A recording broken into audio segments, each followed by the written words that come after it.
자, 22대 총선 후보자 특별대담 첫 번째 순서로 안산병 지역구의 국민의힘 후보 김명연 의원님 모셨습니다. 여기는 여행이 시작되는 곳 비나리 투어 장소 협찬해 주셨고요. 촬영에서도 신점숙 작가님 함께 해주셨습니다. 감사합니다. 오늘 대담은 신문진흥에 관한 법률 제2조 3호에 따라서 진행이 되고 있습니다. 모든 후보자들에게 똑같이 공평하게 통보를 드렸고요. 가장 첫 번째 순서로 그 바쁜 와중에 제일 먼저 달려오신 우리 김명연 후보님 이 자리에 모셨습니다. 이제 한 보름 정도 남았는데요. 먼저 안산병 지역구죠. 예. 선거구가 4군데에서 3군데로 바뀌었습니다. 네. 기존에는 21대에서는 더불어민주당이 사사를 다 석권을 했는데요. 이번에는 새 지역구로 바뀌면서 선거 전략도 공약도 다 바뀌셨죠. 그렇죠. 국민의힘 후보로 현재 안산시장으로 재임을 하고 있는 이민근 시장님, 국민의힘 이제 같이 당선되시면 훨씬 많은 힘이 실릴 텐데. 자, 오늘 먼저 첫 번째 질문 드리겠습니다. 먼저 19대, 20대 국회를 역임하셨으면 나름대로 이게 국회 살림도 아실 테고. 네. 하지만 갑자기 변경된 지역구 때문에 많이 좀 이렇게 어려우실 것 같습니다. 오늘 지역구 유권자분들께 인사 말씀과 후보님 소개를 좀 부탁드리겠습니다. 네, 안녕하십니까. 안산시 병 국민의힘 김명연 후보입니다. 저는 19대, 20대 국회의원을 했습니다. 8년간. 국회 보건복지위원회에서 간사까지 역임을 했고요. 사회의 어려운 분들을 위해서 또 보건의료를 위해서 나름대로 열심히 했습니다. 다만 4년 전에 낙선을 하는 바람에 공백이 있었습니다만은 그걸 계기로 해서 좀 더 저의 내면을 충전할 수 있는 시간이 되었습니다. 많이 준비했습니다. 4년 동안 입법 활동에 대한 연구도 했고 또한 지역에 국회에 있으면서 소홀히 했던 이런 부분들을 채우기 위해서 4년 동안 많이 만나고 소통하고 듣고 이렇게 준비했습니다. 여러 가지 공약 상황이 있겠지만 그래도 굵직한 공약 상황 두세 가지 정도 말씀을 해주시면 좋겠습니다. 우리 안산은 지금 아주 유행처럼 인구가 줄었다, 안산을 떠난다 이런 분위기가 너무 심각하게 퍼져 있습니다. 성장의 도시였고 기회의 도시였는데 몇 가지 원인이 있다고 생각을 해요. 주거 환경의 변화, 그리고 급작스러운 다문화 사회가 진행이 되면서 다른 지자체는 이렇게 한 번에 변화가 오지 않았기 때문에 적응할 수 있는 시간이 있었는데 여기는 이제 산업화의 인력 공백으로 인해서 산업도시로서 너무 급하게 수용이 된 거죠. 그 많은 외국인들을 한 번에 수용하면서 학력에 대한 격차, 문화의 차이 이런 것들이 이제 생활의 불편함으로 오면서 많은 분들이 떠나가게 되고 특히 이 교육이 하향 평준화되면서 안산의 교육이 좀 떨어졌다고 스스로들 평가를 합니다. 그래서 여러 가지 이제 공약을 청년들에 대한 기회주택 공급하고 여기는 일자리가 양질의 일자리가 유지가 돼야 되는데 큰 기업들이 지방으로 많이 내려갔고 외국으로 많이 빠졌고 그러다 보니 정말 양질의 일자리가 확 줄고 청년들이 하고 싶지 않은 그런 일자리만 남은 거죠. 네. 그 젊은 세대들이 많이 빠져나갈 수밖에 없고 스마트업 공단이 이제 뿌리 산업이라든지 기계 부품 산업 이런 거 위주다 보니까 청년들이 기분 묻히기 싫고 그렇기 때문에 일자리가 있어도 안 들어가는 거 기피해요. 다 공개하기는 좀 그렇고 일자리를 청년들이 선호하는 일자리를 만들어야 되고 그다음에 청년들이 거주하기 쉬운 그런 양질의 주택을 또 출퇴근하는 데 필요한 대관이 아닌 그런 위치의 주택 공급. 수원에 얼마 전에 스타필드 열었지 않습니까? 그렇죠. 이거 듣기만 해도 혹해요. 반응이 너무 좋습니다. 이런 것들이 왜 안산에는 없을까? 그럼 안산에는 어느 지역에 이것을 유치할 수 있는가? 과연 그 대상지는 있는가? 또 그게 왔을 때 다른 지역처럼 그 소비를 유지시켜줘야지 또 그에서 투자할 거 아닙니까? 이것들은 가능한지 그런 걸 연구해서 끌어들이고 그래서 타도시에 있으면 우리도 있어야 되고 뭐 그런 것들 맞춰줘야지 이제 안산이 다시 성장의 도시가 될 거다라고 생각을 합니다. 이런 부분에 대한 공약을 굵직굵직하게 만들었는데 디테일한 내용은 좀 삼가하겠습니다. 후보님 말씀대로는 비밀 공약이네요. 공약이지만 아직 공개하기 어려운 부분인데 이제 큰 틀의 방향은 인구를 유지하고 일자리 유지하고 청년들이 다시 머무르고 지금 말씀하신 걸 이제 정리를 하자면 시흥시가 55만이 되고 화성시가 100만을 바라보는 이런 동안에 안산이 줄었다는 것은 그동안 문제가 있었는데 그것이 교육과 일자리와 환경을 해결하면 해결이 나온다. 그 말씀이죠? 네, 그리고 이제 주변에 입지적 조건이 우리가 안산시가 어쩔 수 없는 경우도 있었습니다. 왜냐 시흥시는 목감지구 개발했고요. 은계지구 개발했고 네. 그 다음에 하나메립지 있잖아요. 배고. 네. 네. 거기 60만 평을 개발을 했어요. 아. 그리고 MTV 배우 도시에도 거북섬에 지금 많이 주거 지역이 좀 늘어났고 인구가 성장할 수밖에 없는 지역이었고 또 화성시 보면은 화성시에는 이 비봉, 남양 일부 계속 여기까지는 그린벨트인데 그 송산 너머로 네. 송산 서신, 양감, 우정면, 네. 향남, 팔탄, 이제 정남 이쪽은 그린벨트가 아니에요. 예. 얼마든지 도시계획을 세워서 주택 공급을 할 수 있는 지역인데 네. 거기에 이제 동탄 1지구, 2지구를 개발을 하면서 네. 거기에 젊은 청년층들이 이제 많이 몰리고 네. 인구가 그렇게 늘어날 수밖에 없는 입지적인 조건을 확보하고 있어요. 네. 거기는 화성시는 넓잖아요. 네. 그리고 안산시는 화성시는 안산 본호동만 넘어가면 그린벨트, 신길동 넘어가면 그린벨트고 시흥시 경계지역도 다 그렇고 안산시가 자체적으로 하기가 참 어렵고 그린벨트 해제에 대한 행위 허가를 받기 위해서는 여러 가지가 절차가 필요한데 그 정책하고 맞지 않으면 우리가 할 수가 없는 거죠. 근데 이걸 한꺼번에 다 해버리면은 동시에 시행이 되면 그 많은 분들이 어디 갑니까? 안에서 받아들일 수용성은 한계가 있는데 네. 그럼 인근 도시로다가 나가는 거예요. 나갔다 여기도 좋네 안 들어오는 거죠. 그것도 하나의 큰 원인이에요. 시흥시하고 우리가 화성시하고 단순히 비교하는 거는 우리 뭐 행정 능력이라든지 이런 게 너무 나쁘기 때문에 뺏겼다 이렇게 판단을 하면은 도시 자체가 죽어요.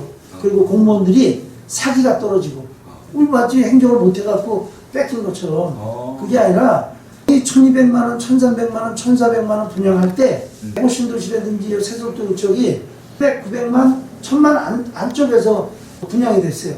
젊은 분들이 노후된 주택보다는 새로 분양하는 아파트가 요즘 찰지니까 네. 싸고 나가는 거죠. 그런 분양에 대한 경쟁력도 있고 그렇기 때문에 네. 복합적인 요인이 있어서 우리 안산시가 무조건 뒤떨어졌다, 처졌다 이런 패배주의적인 그런 인식은 우리가 경계를 해야 된다.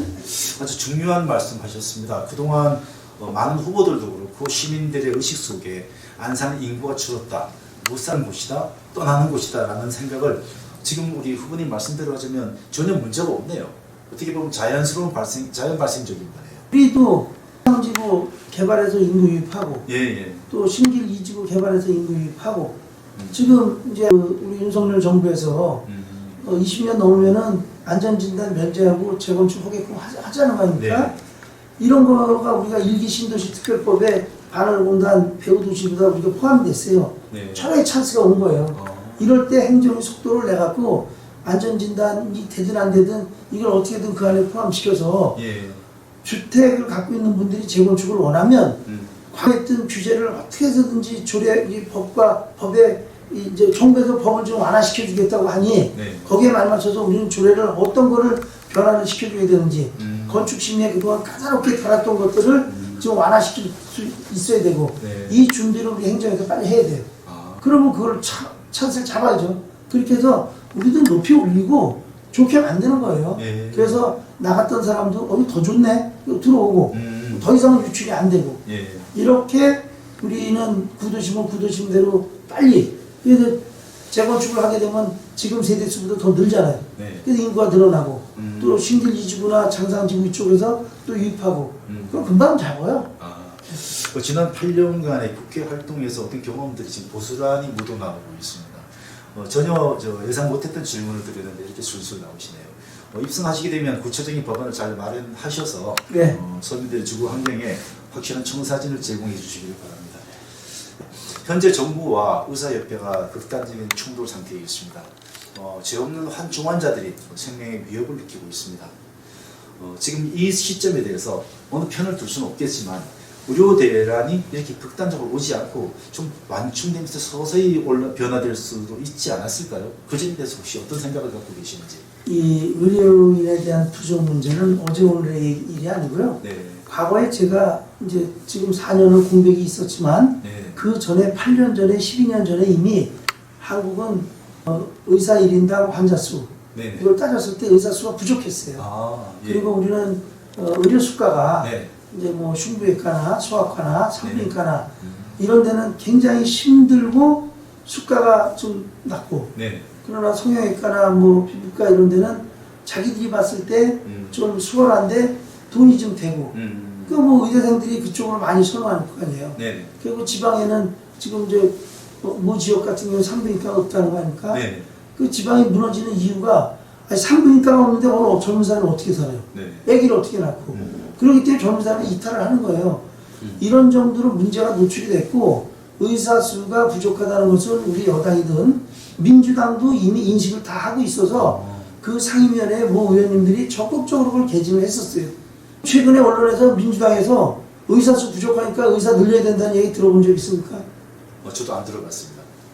일당에 원내 일당에서 한마디도 안 하잖아요. 근데 그분들도 지금 의사협회 의사들하고 우리 저 정부하고 여당하고 지금 갈등이 심하잖아요. 이렇게 되기 전까지 얘기를 하다가 우리가 충돌을 하니까 쓱 빠진 거예요. 이럴 때 국민들은 다 공감하고 여론도 뭐 이쪽을 지지하고 좀 늘려야 된다. 다만 빨리 지금 힘들어하니까 환자들이 빨리 좀 소통을 해서 협의해서 좀 어떻게 절충을 할 수 없을까 이런 기대치는 갖고 있지만 국민들은 지금 의사가 부족하다는 걸 다 인정을 해요. 네. 그러니까 민주당도 인정을 할 거 아닙니까? 네. 그럴 때 원내 일당으로서 자 우리도 야당이지만 지금 의사들 늘리는 것에 대해서는 공감을 한다. 정부의 정책에 우리도 동의를 한다. 이게 정치 아니에요? 네. 이게 책임 있는 정당이고 원내 일당이라는 정당이 한마디 그런 식으로 거들어 주지 않고 그냥 아우 잘 싸우고 있어. 그렇게 뭐 우리는 그냥 뭐 이런 데서 이익만 취하려고 하는 저는 아주 나쁘다고 봐요. 그 중증 환자들 입장에서는 굉장히 어려움 많이 겪고 있습니다. 지금 그 우리 김명현 후보님께서는 진작에 진행이 됐어야 될 일이다. 야당에서도 같이 목소리를 내서 국민의 안전을 도모했으면 좋겠다라는 뜻이죠. 네. 네. 답변 감사합니다. 그리고 코로나가 종식되고 나서 많은 국민들이 집합금지, 안 모여도 되네, 운동 안 해도 되네. 그래서 굉장히 위축된 삶을 살고 있습니다. 그래서 생활체육을 활성화시켜서 프로나 그 기존에 있는 체육회도 중요하겠지만 생활체육, 동호인들 간의 활성화로 인해서 많은 사람들이 건강했으면 좋겠다. 그 생활체육 활성화 방안에 대해서 어떻게 생각하시는지? 100% 공감을 합니다. 네. 그리고 우리나라는 과도하게 그때 이제 팬데믹을 이용을 저는 정책으로 했다고 생각을 하는데 이제는 다 이제 집단 면역이 됐고 네. 정상화가 됐잖아요. 네. 또 그러면은 그런 모임이라든지 체육 행사라든지 이런 게 일상으로 돌아가야 돼요. 그게 우리 소비하고 연관돼요. 네. 그렇게 올라가면 물가 올라가면 더 위축되고 이런 악순환이 되기 때문에 빨리 그런 것들을 좀 풀어줘서 그리고 특히 정부나 지자체에서도 각종 체육활동이라든지 문화활동이라든지 국민들이 나서서 활동할 수 있는 것을 적극 지원해줘갖고 그런데 재정을 투입하는 건 저는 찬성해요. 네. 그래서 그것이 소비고 네. 모임을 통해서 소비로 가는 것을 저는 적극적으로 하고 민주당 저번에 대표가 얘기하는 게 이렇게 어려울 때 국민들에게 돈을 나눠줘서 그 돈이 낙수효과가 돼서 경제가 활성화되는 거라 그러면서 아주 듣기 민망한 또 상대방에 대해서 표현까지 하면서 인터뷰를 한번 봤어요. 네. 그렇게. 근데 그렇게 돈을 직접 드리는 것보다는 그런 걸 통해서 자연스럽게 소비가 활성화되는 것은 지금 아주 좋은 아이디어를 내셨다고 생각합니다. 네. 현재 경기도 안산은 이민근 국민의힘 출신이 이민근 시장이 2년째 시행정을 수반이 돼서 진행을 하고 있습니다. 그런데 그 시의회, 경기도의회, 국회의원까지 안산은 거의 민주당 일색이었습니다. 민주당을 탓하는 것이 아니라 국민의 선택이었는데요. 이제 만약에 당선이 된다면 국민의힘 출신으로서 국민의힘 출신인 안산 시장과의 어떤 협치 가능성에 대해서 좀 어떤 기회를 갖고 계십니까? 당연히 안산시를 위해서는 제가 돼야 됩니다. 그리고 국민의힘 후보들이 당선이 돼야지 네. 지금 이 정부 여당이 우리 다 아닙니까? 네. 그리고 모든 이제 정부 이 정책관들이 다 저희하고 국정을 하는 파트너고 네. 우리 시장님이 지자체 단체장이고 네. 그러면은 국회의원들이 같은 당이라면은 네. 하다못해 작은 교부금에서부터 네. 또 우리 이 SOC 사업이 진행되는 게 GTS, KTX 이런 것들 네. 이런 것도 제가 KTX 2023년 말에 개통을 목표로 이렇게 이제 진행이 되던 것이 25년, 27년 계속 늘어지는 분위기예요. 네. 이런 것들이 서로 안 맞으면은 야당이 되면은 그 우선순위에서 빠지는 거예요. 그리고 간섭지 이런 것들을 해소하고 소유권 문제 안산시가 취득하는 데 있어도 저 유권 해석을 어떻게 하냐에 따라서 네. 우리 안산시 입장이 달라지는데 이런 걸 할 때 네. 지역구 국회의원들하고 시장하고 같은 생각이면은 네. 정부를 대상으로 해서 그걸 요구하고 답변을 얻어내고 그걸 또 우리가 취득하는 과정에서 협상을 이끌어내고 네. 하는 것들 국회의원들이 더군다나 중진이면 더 좋겠죠. 그리고 한 축으로 갔다가 네. 잘하면은 거기 또 뽑아주고 근데 못했어. 그럼 바꿔야 되는 거고. 네. 근데 계속 밀어줘봐요. 네. 일 안 합니다. 아, 네. 국회의원은 박중한 자리예요. 예.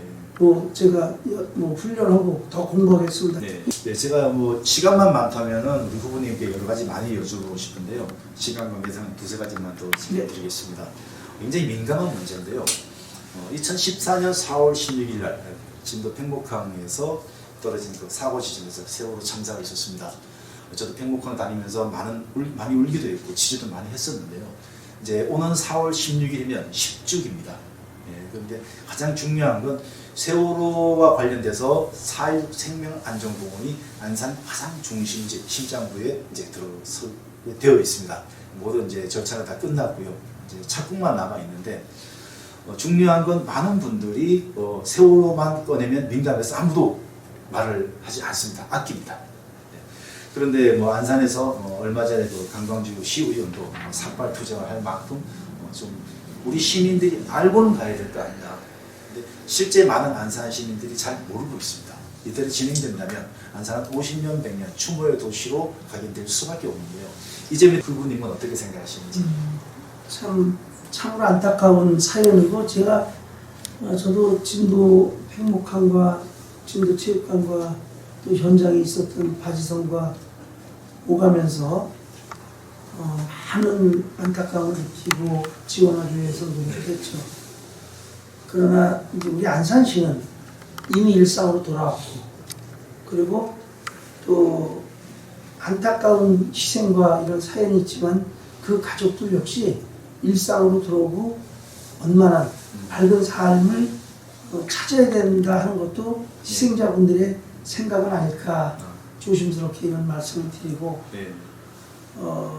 그 시설은 저는 누구나 보면은 애도하고 안타까워하고 어느 한 사람도 폄하해서는 안 되고 그래야 된다고 봅니다. 아, 네. 그러려면은 입지라든지 뭐 여러 가지 요인들이 그것을 반대하는 사람들이 많으면 네. 이것을 강의했을 때 과연 다들 이렇게 안타까워하고 그분들 보고 위로해주고 싶고 이렇게 분위기가 만들어질까? 네. 아니면 혹여라도 사람들이 듣기 민망한 이런 표현을 하고 그랬을 때 그걸 듣는 그 관계자들, 일가족들이나 아니면 지금 이 세상에 없지만은 그 당사자들도 얼마나 원통하겠어요. 네. 그렇기 때문에 우리가 시민사회와 지역의 주민들 네. 그리고 당사자들, 네. 이 당사자들과 많은 힘들지만 노력을 해서 네. 원만하게 네. 협의를 해서 될 수 있으면 모든 시민들이 음. 다 안타까워하고 음. 우리 안산시는 평상시에 활력 있는 도시가 됐다가 네. 4월이 돼서 시기가 가까우면은 조용하게 추모하고 아. 할 수 있는 그러나 그 추모의 행렬과 분위기를 폄하하지 않고 네. 누구든 나일 수도 있다 이런 생각으로 이렇게 하는 자세 네. 이런 게 중요하다고 보고 네. 그러려면 이제 이런 것들이 갈등이 증폭돼서는 안 되고 음. 이 갈등이 있는데 이거를 힘으로 밀어붙이고 해서는 안 된다. 네. 이런 좀 조심스러운 말씀을 드리고 민감하기도 하기 때문에 참 저는 인연이 많은 사람이에요. 지역구시잖아요. 아니, 지역구뿐만 아니라 지역구이면서도 워낙 그분들하고 많은 대화 또 해왔기 때문에 오랜 시간을 네. 했기 때문에 참 조심스러운데 시민들하고 이것들이 좀 원만하게 잘 됐으면 좋겠다 이런 생각입니다. 말씀 많이 아끼시네요. 한 가지만 더 여쭤보겠습니다. 제가 그동안에 총선과 지방선거를 많이 진행을 하면서 이 질문을 똑같이 드렸었습니다. 그런데 그 대담이라든가 인터뷰 하실 때는 다 하시겠다고 하고 한 번도 진행된 것이 없는 일이 하나 있습니다.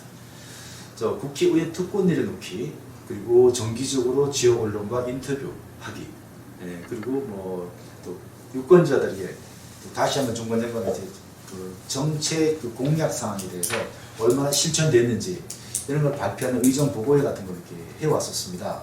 그런데 이 세 가지 특권 내려놓기와 지역 언론과의 정기 인터뷰 하실 수 있겠습니까? 특권 내려놓기는 저희가 이제 저번에 공천자 대회 때 다 인증샷을 했어요. 동의를 했고 저는 이미 이전에 뭐 NGO에서 갖고 찾아왔길래 저도 하고 싶은 거니까 잘을 줬습니다. 사인 시원하게 했습니다. 그리고 국민들의 96%인가 94%인가가 국회의원들을 아주 혐오한답니다. 싫어한대요. 그것이 우리가 많은 특권을 갖고 있다고 하는데 실체는 특권이 있는 것도 있고 먼저 그것을 19대 국회에서 다 뭐 국회 연금이라든지 이런 것들은 다 그냥 바로 없앴어요. 18대 때 돼 있던 거를 19대 때 없애갖고 그런 건 없는데 이제 그것까지 포함돼서 막 시민들에게 정보가 다니고 그러는데 사실은 그만큼 국민들이 싫어하는 거를 우리가 왜 가지려고 그러겠어요. 그래서 저는 싫습니다. 그리고 우리 당에서는 뭐 이제 불체포 특권이라든지 중위소득, 중위소득에 맞게끔 우리도 세비를 낮춰라. 그래야지 그 국민들하고 이해를 할 수 있다. 그래서 그런 거 지역의 언론사하고 정기적으로 인터뷰한다는 것은 참 좋다고 생각합니다. 그게 소통이고 불러만 주시면 얼마든지 그간에 이제 좀 활동이라든지 또 지역에서 충분히 토론하고 보고하고 또 할 수 있습니다. 제가 연 2회 정도 요청하겠습니다. 저야 뭐 불러만 주시면 감사하고. 저 홍보되는 건데 얼마나 좋아요. 그리고 이제 매니페스토 문제는 저는 그동안 그거에 대해서 국회에서 계속 평가를 받아요.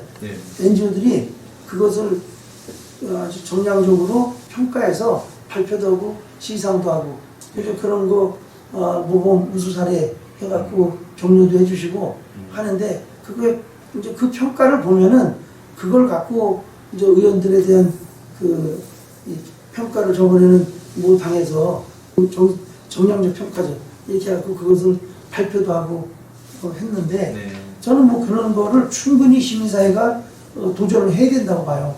그래야지 국회의원들이 자중하게 되고 더 겸손하고 더 하려고 하는 거니까 의정보고에는 저희들 홍보 차원에서라도 1년에 한 번 내지 두 번은 거의 임기 중에 했습니다. 그래서 그것을 다 기록으로 갖고 있고 제가 이제 마지막 8년차 끝날 때에는 그때 이제 전체 8년 동안에 그 의정보고를 묶어서 보고를 한 적도 있고 그래서 저희가 장소를 제공받아서 만들어서 크게 500명에서 한 600~700명 정도 되게 거의 지역구 주민들을 불러서 제가 직접 보고하고 질문 듣고 또 건의사항도 듣고 이런 저기를 과정을 거쳐왔습니다. 네, 알겠습니다. 제가 오늘 마지막 질문 드리겠습니다. 안산병 지역구입니다. 지금 우리 국민의힘 김명현 후보님과 그리고 더불어민주당의 박해철 후보님, 어제 그 후보 동료한 개혁신당의 이혜숙 후보님 이렇게 세 분이 올라와 있습니다. 박해철 후보님과 상당한 어떤 치열한 경쟁이 있을 것 같은데요. 유권자분들에게 한 표 찍어달라고 부탁의 말씀 부탁드리겠습니다. 상대 당과 상대 후보에 대한 구도는 말씀을 안 드리겠습니다. 그건 예의가 아니고요. 선거 초반부터. 그다음에 1려 2야라고 생각을 해요. 개혁신당은 저는 보수 정당이 아니라고 생각해요.